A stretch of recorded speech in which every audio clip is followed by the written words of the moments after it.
নমস্কার, কেমন আছেন সবাই? আবারও জীবনের ওঠা পড়ার নতুন দিনের নতুন একটা ব্লগ ভিডিও নিয়ে চলে এসেছি আপনাদের সামনে। দেখতে থাকুন, আশা করছি ভালো লাগবে।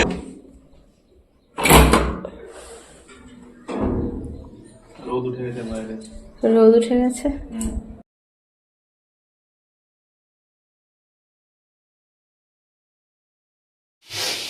গুড মর্নিং সবাইকে, কেমন আছেন সবাই? আশা করি যে যেখান থেকে ভিডিওটা দেখছেন প্রত্যেকে ভীষণ ভীষণ ভালো আছেন।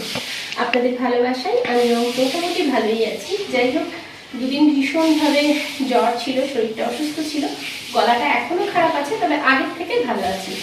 চলুন আজকের দিনটা আপনাদের সবাইকে সঙ্গে নিয়ে শুরু করে দিয়েছি। তো আজকে আর কিছু সেরকম টিফিন করার ইচ্ছে নেই, কারণ শরীরটা খারাপ, তো তাই হালকার মধ্যে দিয়ে যেটা পারবো সেটাই করার চেষ্টা করছি। তো এখানে তো এইসব দিকে আর কি অমলেট পাও, বড়া পাও, পাও পাও পাও পাওয়ের যে কত রকম ডিশ এদিকে আছে আর সবাই খেতে ভালোবাসে, সেটা ধারণার বাইরে। তো আমি নর্মাল ভাবে অমলেট পাওই করবো আর কি। প্রথমে ছেলেদেরকে করে দিই, তারপরে আমাদেরটা করবো। আমি এদিকে টিফিনটা বানিয়ে নিচ্ছি আর আপনাদের দাদা ওদিকে পুজোটা দিয়ে দিচ্ছেন। আজকে আপনারা দেখছেন রবিবারের ভিডিও। তো রবিবারের সকাল থেকে যতই বলুন সেই কিন্তু তোড়জোড় শুরুই হয়ে যায়, কারণ ওই যে সবাই ঘরে থাকা মানেই কিন্তু ব্যস্ততা চরম পর্বে উঠে যায়, তাই না? তো এই যে আমি কিন্তু এখন টিফিনটা করে নিচ্ছি। চলুন আপনাদের সাথে এই ফাঁকে কিছুটা কথা আলোচনা করি। জানেন তো বন্ধুরা, সংসারের কোনো না কোনো মুহূর্তে আমাদের জীবনে যখন সুখ বা দুঃখ আসে, তখন আমরা কাউকে না কাউকে কিন্তু দায়ী করে থাকি, তাই না? সুখ এলেও আমরা ভাবি যে এর জন্য আমাদের এমনটা হলো, না হলে হয়তো হতো না। আবার দুঃখ এলেও কিন্তু আমরা ঠিক এমনটাই ভাবি। এমন সময় সাময়িকভাবে আমাদের মনে হয় এমনটা হলো বলেই হয়তো এই জিনিসটা হলো, বা এই ব্যক্তি আমাদের সাথে এমনটা করলো বলেই হয়তো এই জিনিসটা হলো। এই যে তো আজকে সকালবেলায় বেলকুনি আপনাদের দাদাই পরিষ্কার করছেন। হ্যাঁ, বৃষ্টি নেই বলছে, বৃষ্টি নেই বলে পরিষ্কার করে দিচ্ছি। আর আমার তো শরীরটাও খারাপ, তো আপনাদের দাদা বললেন আমি পরিষ্কার করে দিচ্ছি, আজকে তো রবিবার। ওদিকে কিন্তু সকালের আশি বাসি কাজ তো আগেই হয়ে গেছে, আপনাদের দাদা কিন্তু পুজোটাও সেরে নিয়েছেন। আর আমাদের কিন্তু একেবারে গেছো যে জলে পুরো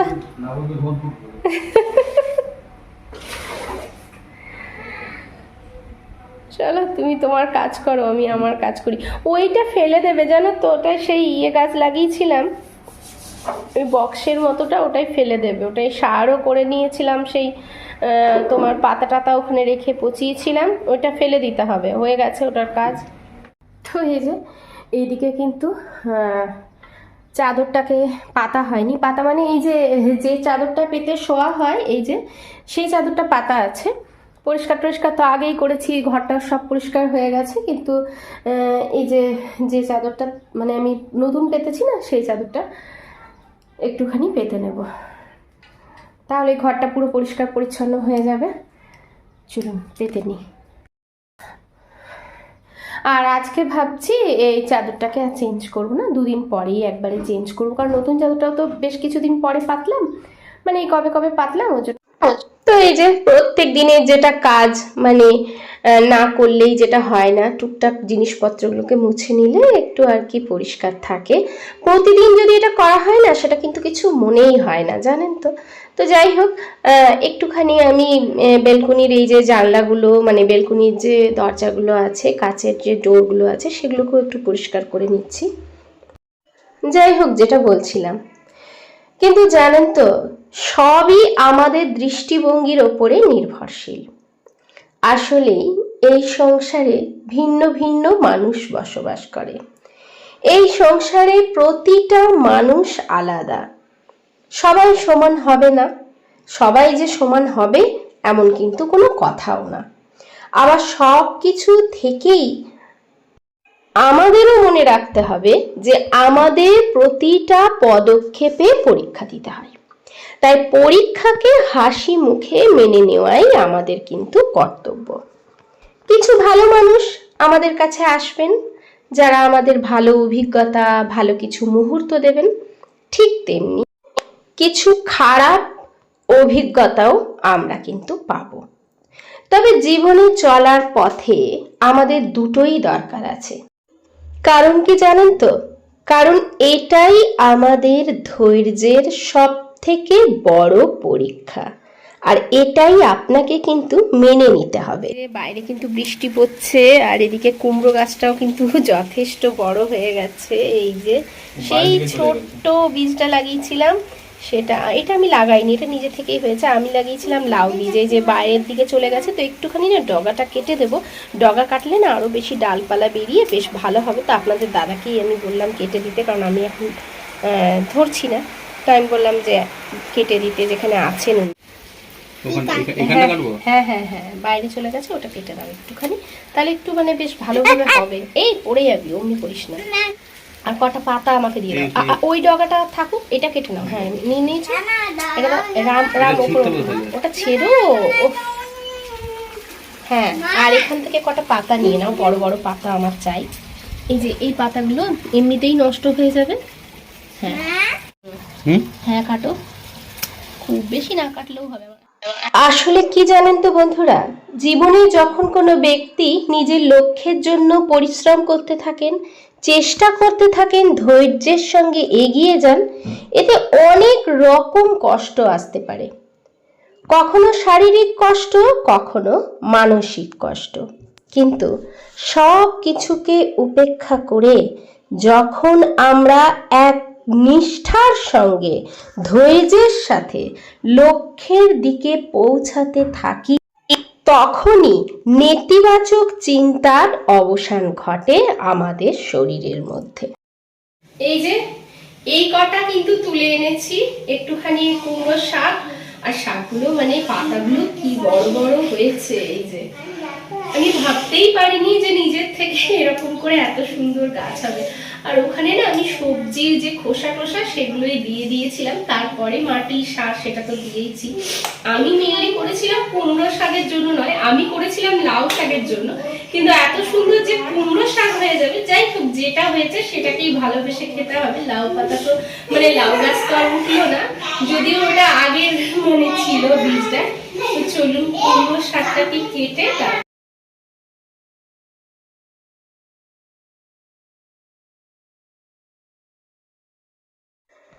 শুধু শরীরের মধ্যে বললে ভুল হবে।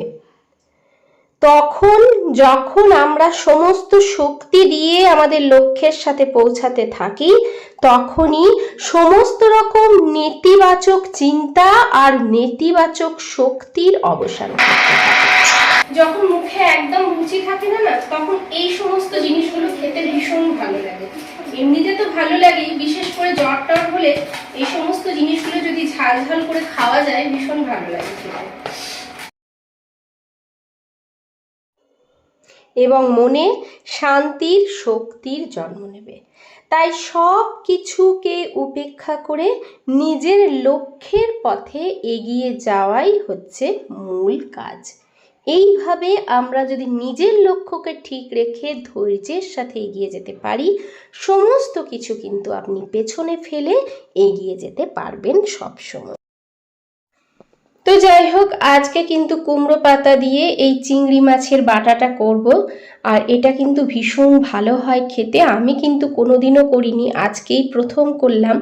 আর সত্যি করার পর আমার মানে খেয়ে এত ভালো লেগেছিল যে ধারণার বাইরে। আর আমার বাচ্চাদের তো কথাই নয়, ওরা তো ভীষণ ভালো খায়। একটু রসুন, একটু পেঁয়াজ, শুকনো লঙ্কা এইরকমভাবে ভেজে, সাথে চিংড়ি মাছ ভেজে বেটে নিয়েছিলাম, আর তারপরে কালো জিরে, পেঁয়াজ, রসুন দিয়ে ভালো করে ভাজা ভাজা এটা করছি। তো এই সবজি টবজি হলে না এই সমস্ত বাটাবুটিগুলো খেতে ভীষণ ভালো লাগে, আর আমাদের বাড়িতে এমনিতেই ভালোবাসে, বাচ্চারাও খেতে ভালোবাসে। তো ভাবলাম এটা একটু ঝাল ঝাল করে করি। খুব বেশি লঙ্কা তো দিতে পারলাম না, ওগুলো ফাটিয়ে তারপরে কাঁচা লঙ্কাও দিয়েছি, ইচ্ছে হলে খাবো আর কি।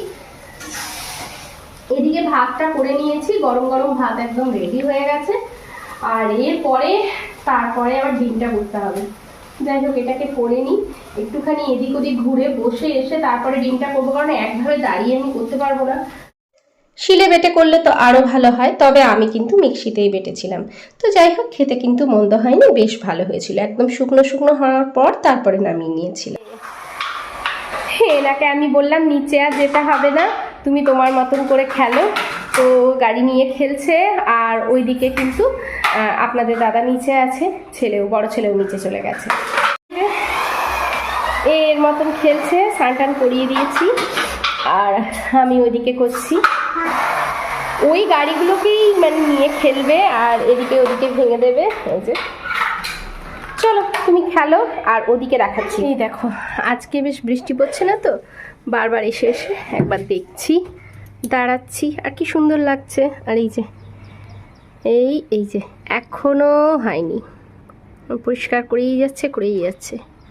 একদিন সুযোগ পেয়েছে আর কি গাড়িটাকে স্নান করাবার। চলো কিছু কমেন্ট তোমাদের সাথে শেয়ার করি। সুদীপা দিদিভাই বলেছেন, খুব সুন্দর ভিডিও বন্ধু, খুব ভালো লাগলো তোমার খিচুড়িতে লাউ দেওয়া যায়, আমিও কিন্তু দিই, জানো তো। কথাটা একদমই ঠিক বলেছ। সময় থাকতে থাকতে সব কিছু করা ভালো, সময় চলে গেলে সব কিছু হয়তো হয়ে যাবে, কিন্তু ওই সময়টা আর কোনো দিনও ফিরে আসবে না। একদমই তাই দিদিভাই, আমারও তাই মনে হয়। যাই হোক, আমার যে কথাগুলো তোমাদের ভালো লেগেছে, তোমার ভালো লেগেছে, এটা জেনে আমার ভীষণ ভালো লাগলো। এদিকে কিন্তু একটা মাছের টক করছিলাম।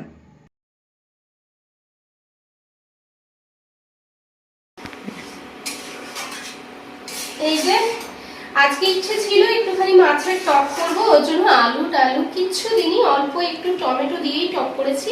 ইচ্ছে ছিল একটু তেঁতুলও দেওয়ার, কিন্তু ঘরে ছিল না।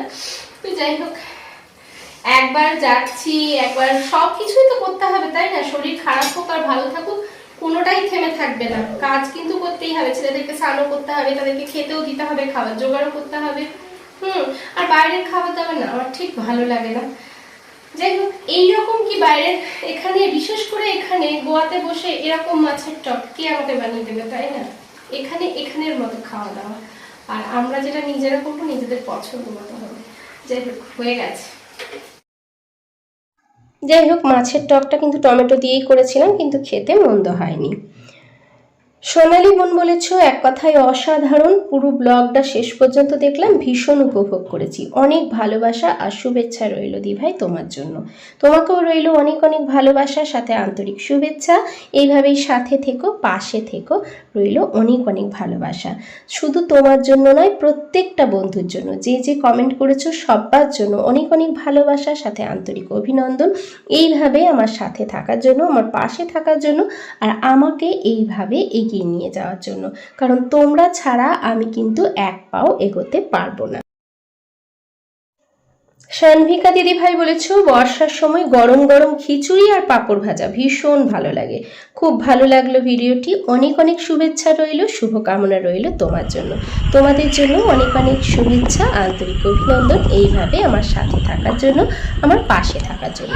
এই যে রান্নার ফাঁকেই চলে গিয়েছিলাম একটুখানি নিচে, কারণ যেহেতু বড় ছেলে আর আপনাদের দাদা নিচে ছিলেন, তো ছোট ছেলেকে নিয়ে একবার গিয়েছি। আমার ভিডিওগুলো কেমন লাগছে জানাতে ভুলবেন না। ভিডিওতে যদি কোনো নতুন বন্ধু এসে থাকেন, তাহলে অবশ্যই চ্যানেলটাকে সাবস্ক্রাইব করার অনুরোধ রইল। আর যদি একটু বেশি ভালো লেগে থাকে, তাহলে অবশ্যই ফ্রেন্ড আর ফ্যামিলির মধ্যে শেয়ার করতে কিন্তু একদম ভুলবেন না। তাহলে সবাইকে ভালোবাসা, আন্তরিক শুভেচ্ছা জানিয়ে আজকের ভিডিওটা এখানেই শেষ করছি। দেখা হচ্ছে পরবর্তীকালে, ততক্ষণ পর্যন্ত টাটা।